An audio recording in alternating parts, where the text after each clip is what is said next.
How to change the display language setting in Undawn. Hi everyone, welcome back to another video from Crazy Gamer. In this video, we will be learning how you can change the display language setting in the Undawn game. So the first thing you want to do is to go ahead and launch open the Undawn application on your device.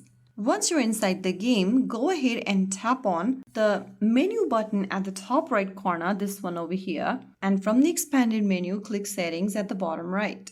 Once you're in this Settings menu, go to the right hand side menu and click on Language Settings. Inside the Interface Language option, go ahead and choose the language you want to change to for your display.